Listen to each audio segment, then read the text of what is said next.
Hey everyone, I'm Armor Gaming, welcome back to my channel, and welcome to a super awesome special video, a monster review on Helgudin. And I want to give a huge thanks to my pal SHIRO. That's right, SHIRO is back, and he's letting me use his account to make this video. And it's not going to be a 1 to 100 monster review, it's going to be a 1 to 120, because SHIRO already has this monster at rank 4, or it will be rank 4 by the end of this video. And oh my goodness, this is by far one of the best. I think we're going to start with ranking up. So we'll go to rank up, and look at that, 1270 cells. Click rank up, we'll speed it up. We are at rank 1, and then we're just going to continue to rank up. We are now at rank 2, and yes, SHIRO let me use his account and let me speed up. So I was so against it. I just feel so bad wasting all of these gems, but SHIRO was okay with it. SHIRO wanted me to do it for the video, and so here we go. I know it says rank 5, I know it says 130, but that is not true. I am actually at rank 4. So, I lost my monster. Where is she? She is somewhere there. Let me find her via the monstergram. Click here, click on dark, scroll all the way down. So Helgudin, one of the newest monsters, click on her. And so, unfortunately, she had 2 slots locked. Let's unlock the other ones also. And so now we can use her at full capacity. So first, I'm going to show you her stats at 100, then I'll show you her stats at 120. And if you want to see her other stats, well, I guess I'll go ahead and do 100, 105, 110, and 120. So we'll just fast forward to that. Alright, at level 100, she has a strength of 3696, one of the higher powers in the game, a life stat of 36,192, and a speed stat of 3476. All around, just really amazing stats. And I might as well just talk about her trait while I'm here. She has the hardened trait. All status effects have a 20% less accuracy against it, and more importantly, she has dodge area. Will evade all area attacks and negative status effects. So just by existing, AoEs can't touch this monster, and not to mention she has a brilliant, beautiful monster design. Fast forward to rank 1, level 105, her strength increases to 3864, life stat 39882, and her speed stat is now 3634. And then at rank 2, her strength increases to 4032, life stat 43752, and her speed stat is now 3792. And then at rank 4, her strength is 4200, life stat 47802, speed stat 3950. And then lastly, we have her level 120 stats, her rank 4 stats. Strength is 4368, life stat 52032, and a speed stat of 4108. And with that being said, let's take a look at her skills. So right now I kept all of the default skills. The only one you might want to consider running, which is actually from skills group 1, is Loki's Touch, which applies dark weakness to one enemy monster, and then you give yourself 1 immediate extra turn. The reason this is so good is because dark weakness will make the enemy very weak against dark attacks, and you have a lot of dark attacks. So you're essentially setting up for one of your attacks to deal a lot of damage. And so then you can take advantage of AoE skills, AoE dark based attacks, or single target attacks. And so she does have a skill called Dark Submission, which deals dark weakness to all of the enemy monsters. So this will require 2 setups. If you happen to have a turn transfer monster, someone who can give this monster a turn immediately, maybe with increased accuracy, someone like Sammy, that would be useful because you can set up Dark Submission and then follow it up with another dark based AoE. Speaking of which, Blades of Nightmares deals moderate dark damage to enemies, applies nightmares to all enemies. You might be thinking it's not that powerful, it's an AoE Nightmares. The cool thing about this skill is that it has a 1-turn cooldown on a 27 stamina cost. But the reason that's actually pretty good is because when we look at her relics, she can hold double sword relics. And if you happen to have the Nishan Sword will deal dark damage and drain enemy stamina if an enemy monster has nightmares. So, by taking advantage of Blades of Nightmares, if you happen to have 2 Nishan Sword, you can potentially drain all of the enemy's stamina just with that sword relic alone and then deal some dark damage. So she can kind of technically be used to deny, and this is without even having to run speed stats or speed runes or anything. Because keep in mind, her trait, she will dodge all area effects. So even if like an enemy Ruby goes and tries to deny you, she's gonna miss. And then when you finally get your turn in, if you have Nishan Sword, you can do your AoE Nightmares and drain the enemy's stamina. So that's pretty cool. We have this skill right here, which deals massive special damage to one enemy and applies bleeding to that one enemy monster. 25 stamina cost, 1 turn cooldown. It's just a powerful special based attack, really useful, especially if you're facing another monster in the dark elements. But also keep in mind you don't necessarily even need it, just because you can make an enemy weak to dark attacks first, before doing a dark based attack. Moving on, we have Spirit of Balder, which removes shields from all enemies and applies immunity to control to itself, and it requires a cooldown. So this one, in my personal opinion, isn't anything too incredible. You get control immunity, which is nice, I wish this was a team skill, but I mean, this monster is really more of an attacker, so she doesn't necessarily need a team skill like this. It could be useful if in a certain situation, let's say you're facing a General Holter, or General Holter's bodyguard, a General Atum. If you're facing monsters you know can apply a lot of shields, then maybe it could be worth running this skill. But again, really she's an attacker, so it's up to your teammates to get rid of those positive effects from the enemy team or get rid of shields.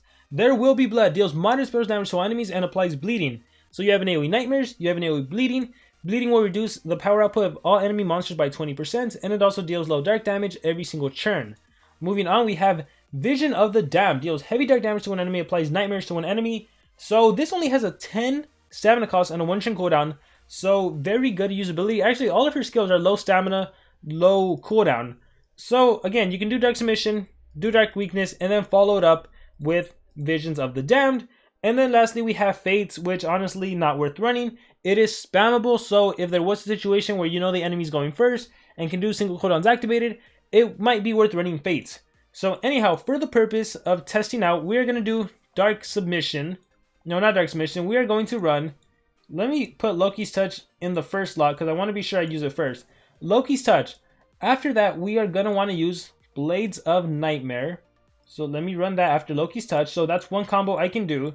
And then I could run I could run both AoEs, but I'm actually going to run the single target attacks. I want to see how much this massive special damage is, and I want to see how much the single dark attack, where is it? Visions of the Damned. I want to see how powerful that is. So it's the thing about this monster is you could run both AoEs, you could run a single AoE, you could run this AoE, Dark Submission, and follow it up with Blades of Nightmares. So you have some flexibility in terms of skills. The ultimate attack, until hell is frozen, massive dark damage to all enemies, applies nightmares, and bleeds to all enemies. Extremely powerful ultimate, pretty much guaranteed to kill, especially if you can add a Loki's Touch before you do the ult. And as for relics, for now, we're gonna do whatever SHIRO has, we'll just do this. So double swords can be really useful for an attacker, and it goes with the theme, right? She's even holding 2 swords. Heck, the sword she's holding on her right hand, it almost looks like this one. So with that being said, let's go into PvP, and this is a funny. Look at all the PvP attacks. 71 PvP attacks. That is insane. Let's see. I see Tutran. I see a fake Tutran. Let's take him out. Let's see if we can solo. Soloing would be kind of fun, but we need to add some runes. So we are gonna go level 10 strength, and I'm probably gonna end up doing 2 level 10 strength and a level 10 speed. Yeah, actually we'll do 1 speed, 1 level 10 strength. Yeah, we might as well do 2 level 10 strength, because this monster is a killer. So, this is an attacker monster. You want to go with attacker rune setup. Okay, so 2 strength and a speed is ideal for this monster. And yeah, I want to see if she can solo Tutran. The fake Tutran. Alright, let's see. So, 1 against 3. Let's do ×1 speed. I know it's been a while since we've done ×1 speed. And surprisingly, I went first. I didn't want to go first. But let's just see. Blades of Nightmares. Yeah, let's just look at damage output. As you can see, 31k, 35k, they're gonna die. As for Morthymic Blood, it'll only deal 18,589. So multiply that by 2, 36. We're looking at 37k from this 40 damage skill. It won't kill Morthymic Blood because he's dark based. Let's see this skill. This obliterates everyone. Let's see Visions of the Damned. This deals 23k against Morthymic Blood. But this is where we can add in a Loki's Touch.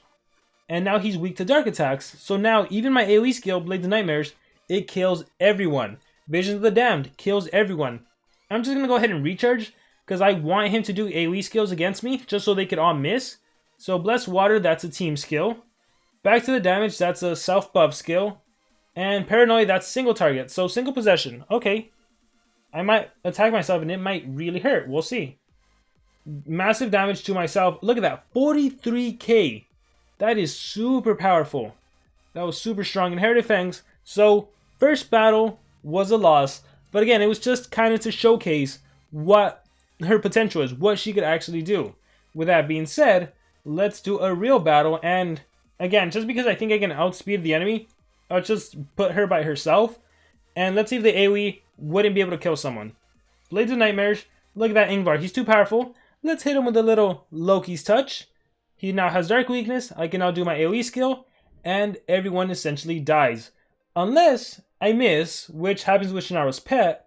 So let's go ×2 speed. attack me, that's fine. I'll attack you back. And 45k damage considering I had days, so my accuracy was off by 25%.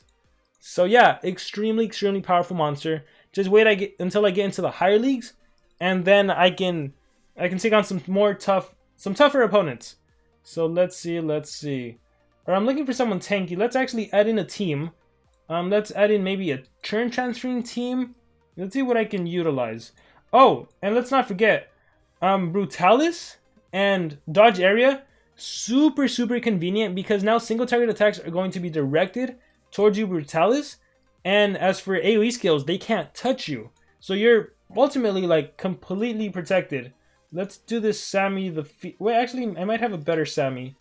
Well, we'll just try this out because I think I'm in a league where the battles are a little too easy. But oh cool, some life runes. So same thing, let's see what I can do. I'm going to start off with Blades of Nightmares, and as I can see, it doesn't kill anyone. As for my special base kill, look at that. Even this monster right here that has a 16k shield, almost 17k, and 33k life, I can OTK him with my special base attack. Blades of Nightmares, again, doesn't kill everyone. Vision of the Damned, ooh, powerful, but still not strong enough to kill everyone. So let's do Loki's Touch, Dark Weakness, and then Blades of Nightmares. And I was able to kill Ogma and severely damage Barakor. Let's give that Daze. And then let's do Pain, Unholy, Samael Soldier. So give an immediate extra turn. And then I can do Vision of the Damned. And then I can OTK with my next attack. So because I have the pleasure of having Sammy, oh my gosh, look how powerful that is, 88k. Because I have the pleasure of running Sammy, I want to showcase running a different skill set, which is running both AoE skills instead of Loki's Touch. Or maybe you can even still run Loki's Touch, get rid of the special base attack, and just run dark base attacks. Like, again, you have so much flexibility, and because we can change skills without any cost to us, it's super convenient. So let's run Dark Submission, and the goal here is to do Dark Submission first, land the Dark Weakness on the enemy monsters, and then Churn Transfer, and then hit with a lot of damage. So let's see who I can hit.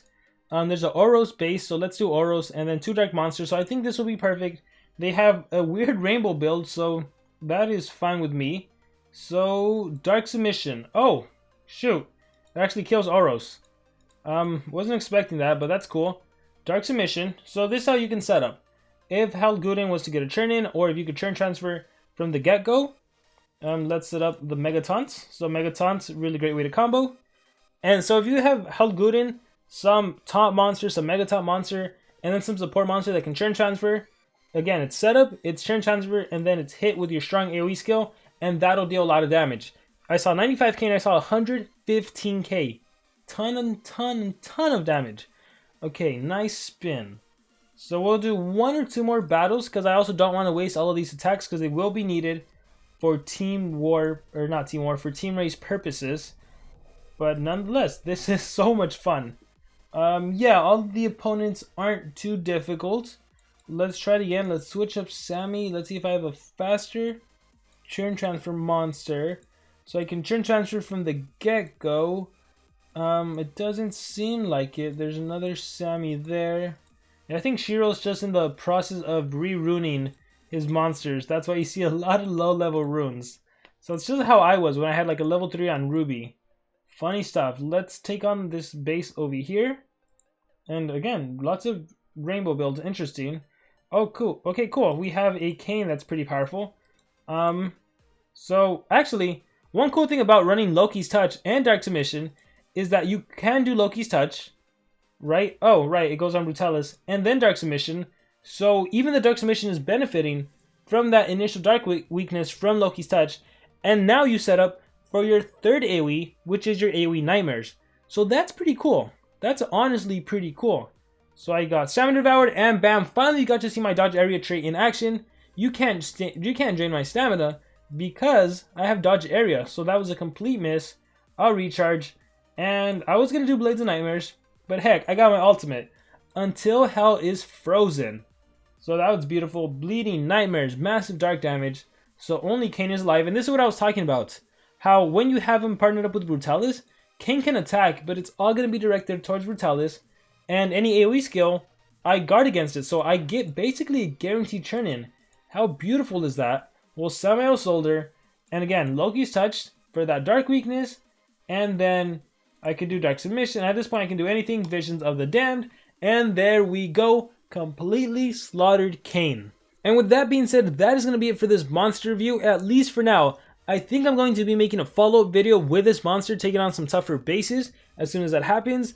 But yeah, I want to give a huge thanks to SHIRO for letting me use your account to make this video. Thank you so much for letting me use the gems to speed up, for letting me showcase this monster at level 120, for letting me use level 10 runes. This was so much fun, so thank you very much. And I want to hear from all of you guys. Let me know in the comments below, what do you think about this monster? And with that being said, I will see you all next time.